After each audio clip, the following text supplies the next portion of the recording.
आज दिल्ली के दौरे पर रहेंगे बिहार के मुख्यमंत्री नीतीश कुमार। कांग्रेस नेता राकेश टिकैत बोले 26 जून को हर राज्य के राज्यपाल एलजी को ज्ञापन सौंपेंगे। अरविंद केजरीवाल का ऐलान, पंजाब में सिख को ही सीएम पद का चेहरा बनाएगी आप। महाराष्ट्र में जल्दी आएगी कोरोना की तीसरी लहर, 3 जिलों में डेल्टा प्लस वेरिएंट मिलने से हड़कंप, जांच के लिए भेजे गए और सैंपल्स। सोनिया गांधी ने 24 जून को बुलाई है बैठक, कांग्रेस महासचिव, प्रदेश प्रभारी और प्रदेश अध्यक्ष होंगे शामिल। उत्तराखंड में 22 जून से 29 जून तक बढ़ा कोविड कर्फ्यू और 5 दिन खुलेंगे बाजार। बंगाल के बाद अब त्रिपुरा में खेला होवे, टीएमसी ने रिलीज किया खेला होवे त्रिपुराए गाना। कांग्रेस नेता नौ प्रभात का बयान, उत्तराखंड में फिर बदलने वाले हैं सीएम। संवैधानिक संकट के चलते राष्ट्रपति शासन भी लगाया जा सकता है। 21 जून से 30 सितंबर तक रात 10 बजे से सुबह 6 बजे तक बंद रहेगा अंधेरी सबवे, मुंबई ट्रैफिक पुलिस का ऐलान। और सीबीएसई ने सुप्रीम कोर्ट में बताया कि 31 जुलाई तक घोषित कर दिया जाएगा 12वीं का रिजल्ट।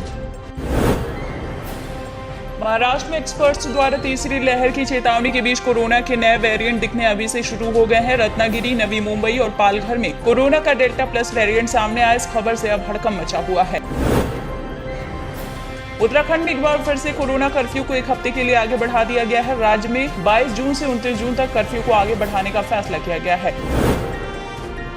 केंद्र सरकार मार्च 2022 तक आत्मनिर्भर भारत योजना के तहत कर्मचारियों के भविष्य निधि में 24% अंशदान करेगी। ये योजना 30 जून 2021 तक लागू थी, जिसकी मियाद को अब मार्च 2022 तक बढ़ा दिया गया है। पेट्रोल डीजल के बढ़ते दाम के बीच केंद्र सरकार एक बड़ा ऐलान करने वाली है। अगले 8 से 10 दिन के अंदर केंद्रीय परिवहन मंत्री Nitin Gadkari flex fuel engine को लेकर ऐलान करेंगे। गडकरी ने कहा, इथेनॉल ब्लेंडेड ईंधन का भाव करीब 60 से 62 रुपए प्रति लीटर पड़ेगा, जबकि देश के कई शहरों में पेट्रोल का भाव 100 रुपए प्रति लीटर के पार पहुंच चुका है। इस प्रकार फ्लेक्स फ्यूल से आम आदमी को प्रति लीटर 30 से 35 रुपए बचेगा। आज दिल्ली के दौरे पर रहेंगे बिहार के मुख्यमंत्री नीतीश कुमार। 4 बार के कांग्रेस विधायक रूपज्योति कुर्मी बीजेपी में शामिल हो गए। सोनिया गांधी ने 24 जून को बैठक बुलाई है, जिसमें कांग्रेस महासचिव, प्रदेश प्रभारी और प्रदेश अध्यक्ष शामिल होंगे।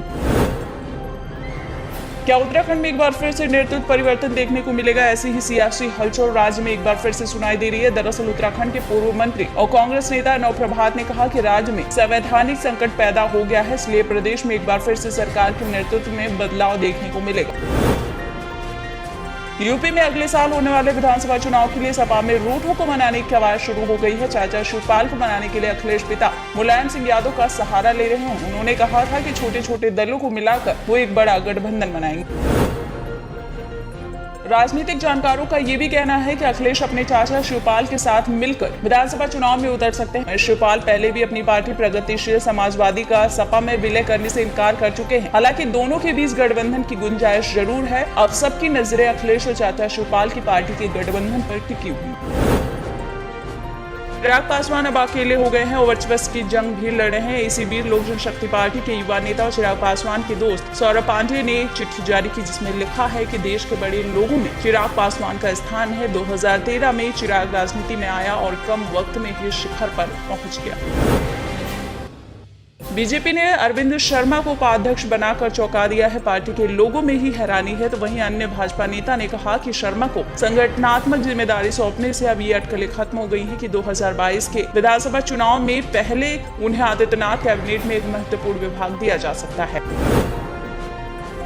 शिवसेना एमएलए प्रताप सरनाइक ने सीएम उद्धव को पत्र लिखा और कहा कि पीएम मोदी के करीब आने में ही फायदा है। अगर आप पीएम मोदी के करीब आए तो रविंद्र वायकर, अनिल परब, प्रताप सरनाइक जैसे नेताओं और उनके परिवारों की पीड़ा समाप्त हो जाएगी।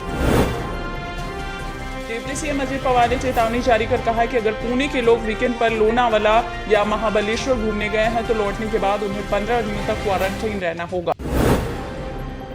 अंतर्राष्ट्रीय योग दिवस के अवसर पर कांग्रेस नेता अभिषेक मनु सिंघवी के एक ट्वीट से विवाद खड़ा हो गया। अभिषेक मनु ने ट्वीट किया कि ओम के उच्चारण से ना तो योग ज्यादा शक्तिशाली हो जाएगा और ना ही अल्लाह कहने से योग की शक्ति कम होगी।